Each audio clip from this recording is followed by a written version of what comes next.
मंथन को लेकर बड़ी चिंता है। पंजाब के अंदर लगभग 12,000 चर्च हैं। एशिया का सबसे बड़ा चर्च जलंधर में बन रहा है और उनके पादरी अंकुर नरूला छाती ठोक कर कहते हैं कि हमने 20% सिखों को कन्वर्ट कर दिया है। लेकिन एक बात को याद रखना, परमेश्वर आपकी साइड खड़ा है। उसने कहा अपने ही तीरों से वो घायल हो जाएंगे। जो युक्ति पक्की उन्होंने खोज निकाली है, उस युक्ति की ऐसी की तैसी परमेश्वर कर देगा। जब ग्रेटनेस शुरू होती है आपकी लाइफ में, महान जीवन की ओर जब आप कदम लेते हैं, वो कदम हमेशा आपका सबसे छोटा कदम होता है।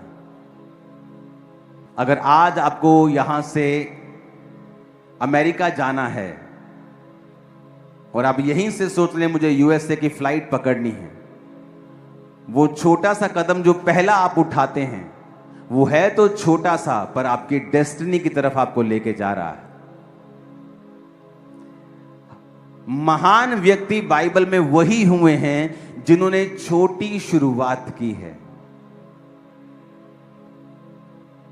थोड़े दिनों के बाद जब राजा टेस्ट लेता है तो दानियेल और उसके 3 साथी बाकी लोगों से बुद्धिमान दिखाई देते हैं और वो उनके आकर समक्ष में सेवा करने लगते हैं। वो बड़े हो जाते हैं और राजा को एक दिन सपना आता है और राजा सब पंडितों को बुला के बोलता है, मुझे सपना आया है, बताओ मेरे सपने में मैंने क्या देखा और उसका अर्थ क्या है। सब जादू टोना करने वाले पंडित शास्त्री सब बोले, राजा ऐसा कौन पूछता है, हमें सपना तो बता, हम बता देंगे तेरे सपने का अर्थ क्या है। उसने कहा नहीं, सपना भी तुम बताओ और अर्थ भी तुम बताओ, नहीं बताओगे तो तुम मारे जाओगे। वो नहीं बता सके तो राजा ने झुंझलाहट में आज्ञा दे दी कि सब पंडितों का, सब पास्टर्स का, सब लोगों का नाश कर दो, एक ही दिन में मार दो सबको। जब दानियेल को यह बात मालूम हुई तो उसने अपने साथियों को बोला कि प्रार्थना करो, कल मैं राजा के सामने जा रहा हूं कि परमेश्वर अपना भेद प्रकट करे। और रात को परमेश्वर ने दर्शन में दानियेल को बताया कि उसने कौन सा सपना देखा है और उसका अर्थ क्या है।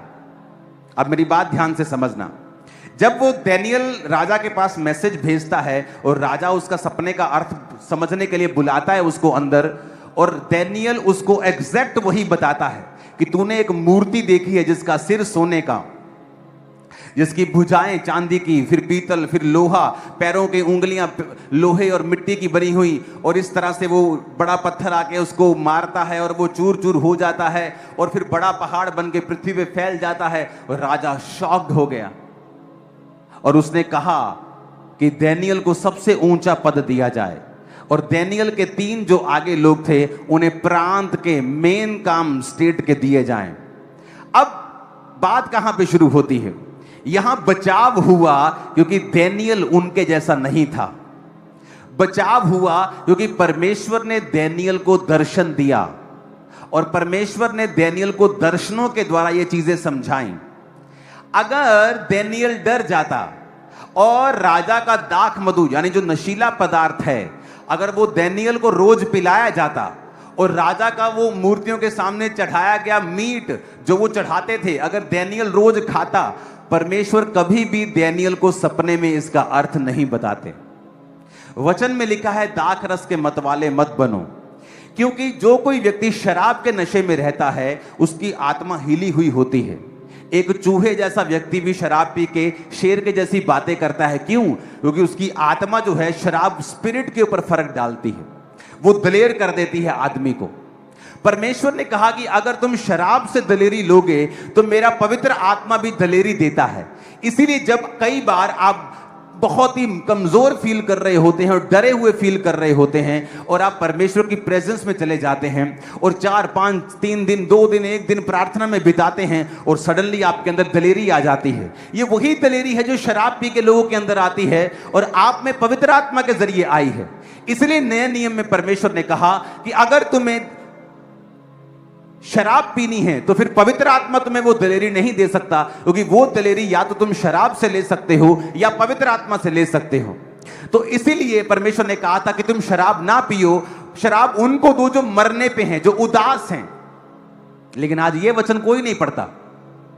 वो 5 ml जो किसी की बीमारी के लिए ठीक होने के लिए दवाई में डाल के दी, उस वचन को तोड़ मरोड़ कर वो शराब के पैग बना के पी सकते हैं। जबकि उन्हें यह नहीं पता है कि परमेश्वर शराब पीने की आज्ञा बाइबल में नहीं देता।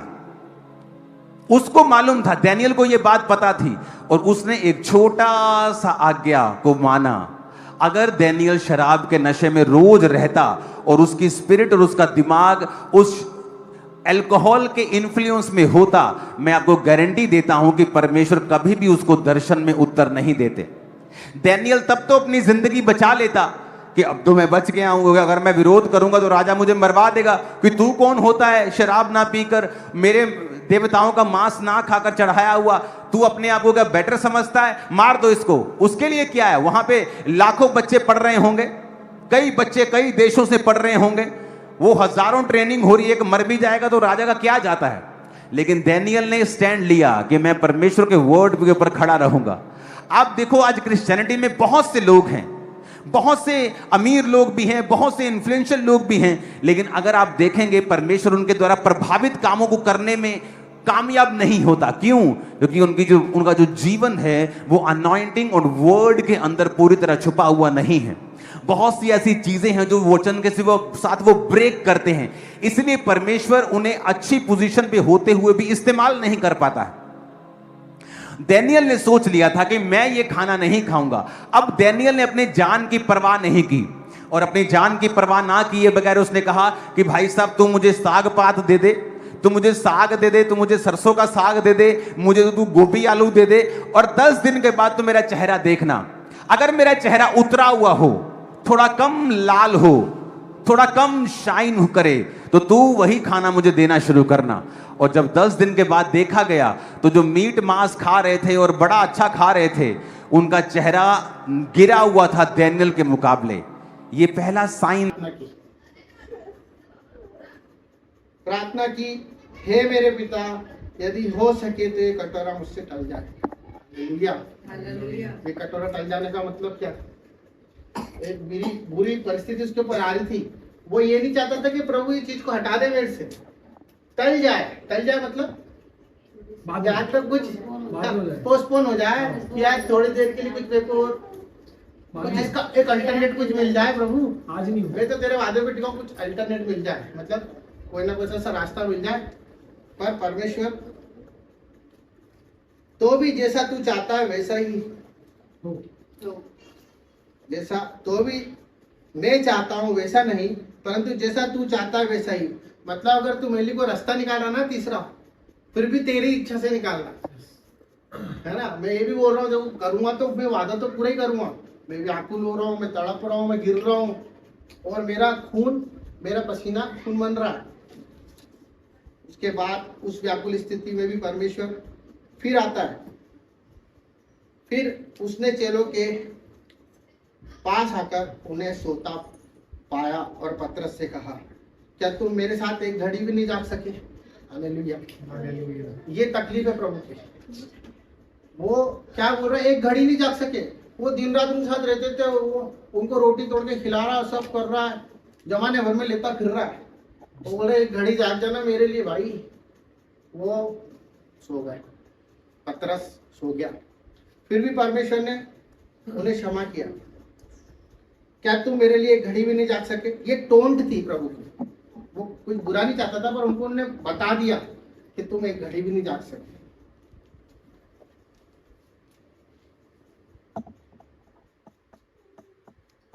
फिर उसने चेलों के पास आकर कहा, क्या तुम मेरे साथ एक घड़ी नहीं जाग सके? जागते रहो और प्रार्थना करते रहो कि तुम परीक्षा में ना पड़ो। आत्मा तो तैयार है परंतु शरीर दुर्बल है। यहाँ पे परमेश्वर साफ साफ बोल रहा है, क्या मैं तो पड़ गया हूँ परीक्षा में, ऐसा ना हो मेरे साथ तेरा भी क्रूस होगा। जागो और प्रार्थना करो, क्योंकि मैं तो परमेश्वर के वादे पे टिक गया हूँ। तुम भी जागो और परीक्षा में न पढ़ो। और उनको वहां पे भी प्रभु ने एक वर्ड के द्वारा समझाया कि जो आत्मा ना तुम्हारे दिन भर बोलती रहती है, परमेश्वर हमसे प्यार करते हैं, परमेश्वर आपके है, प्रभु ये अब तेरा शरीर तेरे साथ नहीं दे रहा है, क्योंकि तू दुर्बल हो गया, तू दुर्बल स्थिति में आ गया, क्योंकि नींद हावी हो गई।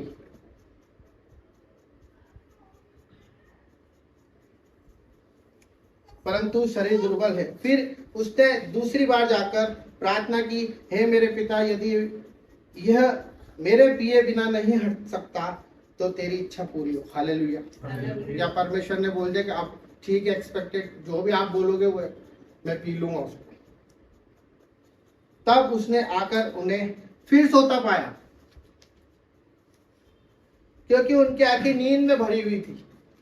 कौन थे वो लोग?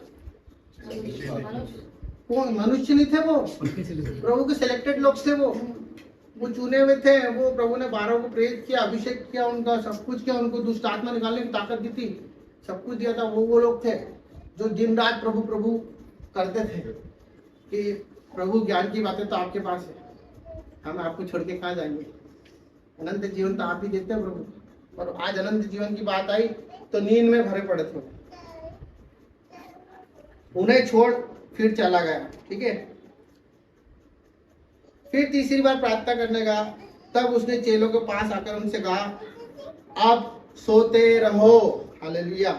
यहाँ पर परमेश्वर उस दर्द में, परेशानियों में भी बोला कि अब ठीक है, अब तुम सोते रहो, क्या काम क्यों तुम बहुत प्रेम की बातें की, पर सोते रहो, परंतु सोते रहो और विश्राम करो। ठीक है, देखो अभी सोते रहो, यहाँ पर एक थोड़ा सा डॉट लगा हुआ है, इसका मतलब कि प्रभु ने उनको एक टोंट मारी है कि सोते रहो, विश्राम करते रहो, चलो फिर भी मेरे साथ चल के देखो क्या मेरे साथ क्या क्या होएगा। यहाँ आगे वचन में लिखा है कि देखो वो घड़ी आप पहुंची है और मनुष्य का पुत्र पापियों के हाथ पकड़ा जाता है, और चेले देखो मेरे पकड़ने वाला निकट आ पहुंचा है। पकड़ने वाला निकट आ पहुंचा है। अब पकड़ने वाला कौन था और पकड़ाने वाला कौन था?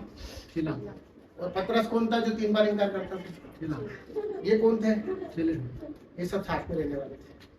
तो परमेश्वर ने वो बताया कि सब बोलते हैं प्रेम करना बहुत कठिन है, परमेश्वर से प्रेम करना बहुत कठिन है। अब पकड़ाने वाला क्या कर रहा है? देखो, एक तो सो रहा, एक मुर्गे की बांध के पहले 3 बार मना कर रहा, और प्रभु ने उसको मैं तो प्रभु तेरे से पहले आऊंगा, आपको ये दिक्कत होगी ना तो मैं खड़ा हो जाऊंगा, है ना? वो व्यक्ति था। और ये पकड़ाने वाला कौन है? आगे हम पढ़ते हैं, वो ये कह ही रहा था कि यहूदा जो 12 में से एक था आया, उसके पास प्रधान याजकों और लोगों को, पुरोनियों को और बड़ी भीड़ तलवारें और लाठियां लिए हुए आई।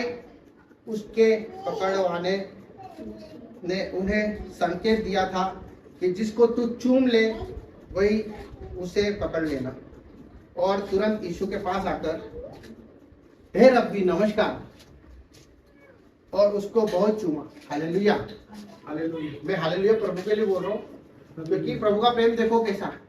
अब वो कौन था चूमने वाला? यहाँ पे प्रभु ने उसको है ना समझाया है।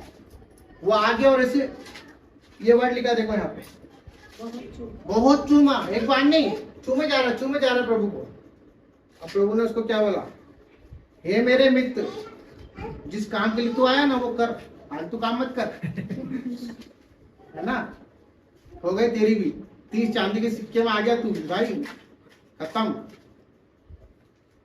अब जब उसको पकड़ लिया गया तो उनके पास आकर यीशु पर हाथ डाले और उसे पकड़ लिया। इसका लास्ट वचन और पढ़ेंगे 56वां। इसमें लिखा है, परंतु यह सब इसलिए हुआ कि भविष्यवक्ता के वचन पूरे हो।